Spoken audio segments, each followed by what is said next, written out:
Industrialisation को जोड़ देते हैं फैक्ट्री के डेवलपमेंट के साथ। यानी जब हम इंडस्ट्री की बात करते हैं तो इंडस्ट्री के में जो हमारा दिमाग में इमेज बनता है वो सिर्फ और सिर्फ एक फैक्ट्री का बनता है या फिर किसी प्लांट का बनता है, इसी तरीके की चीज़ों का बनता है। और जब भी हम इंडस्ट्रियल प्रोडक्शन की बात करते हैं तो जो फैक्ट्री में प्रोडक्शन हो रहा है उसी के बारे में हम सोचते हैं। और जब भी हम इंडस्ट्रियल वर्कर्स की बात करते हैं तो उसमें हम फैक्ट्री वर्कर्स के बारे में सोचते हैं। तो देखिए जो इंडस्ट्री की हम बात करें तो उसकी स्टार्ट कहाँ से होगी, शुरुआत कहाँ से होगी? तो जब फर्स्ट फैक्ट्री बैठी थी, तब जब फर्स्ट फैक्ट्री बनी थी उसके साथ ही। तो देखिए इस तरीके की सोच के साथ या फिर इस तरीके के आइडिया के साथ एक तरीके से प्रॉब्लम है।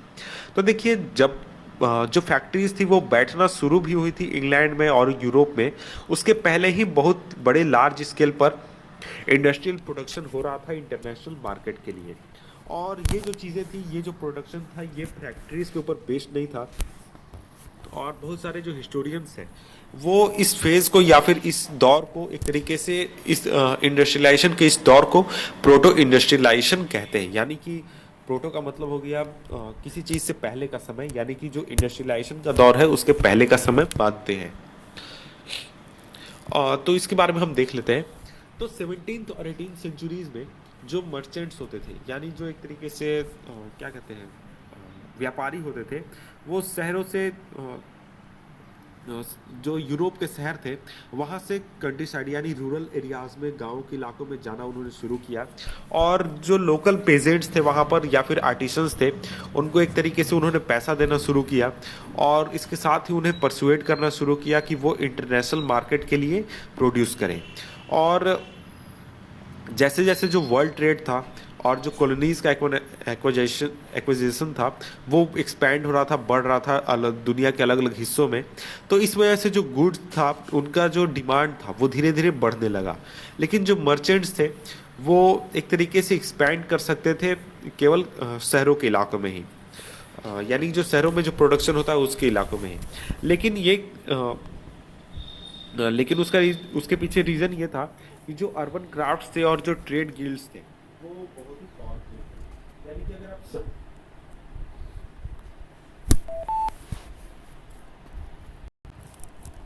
आसान नहीं था, क्योंकि वहां पर ट्रेड गिल्ड्स का मतलब हो गया कि कुछ व्यापारियों का संगठन, और जो अर्बन क्राफ्ट्स भी उसी के साथ जुड़े हुए थे।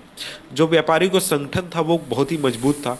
और एक तरीके से जो प्रोड्यूसर्स थे उनका एक तरीके से एसोसिएशन था, और जो कि ट्रेन करते थे क्राफ्ट पीपल को, और उनके ऊपर कंट्रोल करते थे और प्रोडक्शन के ऊपर भी कंट्रोल करते थे। और इसके साथ ही वो कंपटीशन और प्राइसेस को भी कंट्रोल करते थे, रेगुलेट करते थे। और इसके साथ ही जो ट्रेड गिल्ड के लोग थे वो किसी भी नए लोगों को इस जॉब में आने से या फिर इस ट्रेड में आने से रोकते थे। और जो रूलर्स थे वो एक तरीके से जो अलग अलग ट्रेड संगठन थे उनको किसी भी एक चीज़ के ऊपर, स्पेसिफिक प्रोडक्ट के ऊपर मोनोपोली दे देते थे कि हाँ इस चीज़ का व्यापार कोई करेगा तो सिर्फ आप करेंगे, आपके अलावा कोई नहीं करेगा। यानी कि आपके ग्रुप में जितने लोग हैं वही व्यापारी सिर्फ इस चीज़ के ऊपर ट्रेड करेंगे, इसके अलावा किसी को अधिकार नहीं होगा इस चीज़ के ऊपर ट्रेड करने का। तो इस तरीके की चीज़ें वहाँ पर होती थी। तो इस वजह से जो नए मर्चेंट्स थे, नए व्यापारी थे, वो अपने बिजनेस सेटअप नहीं कर सकते थे टाउन्स में। तो इस वजह से वो गांवों की ओर जाना उन्होंने शुरू किया, गांवों की ओर उन्होंने मूव किया। और कंट्री साइड में अगर हम देखें, यानी जो देहाती इलाके थे, गांव के इलाके थे, जो पुअर पेजेंट्स थे यानी जो गरीब किसान लोग थे और जो आर्टिसंस थे वो मर्चेंट्स के लिए काम करना उन्होंने शुरू कर दिया।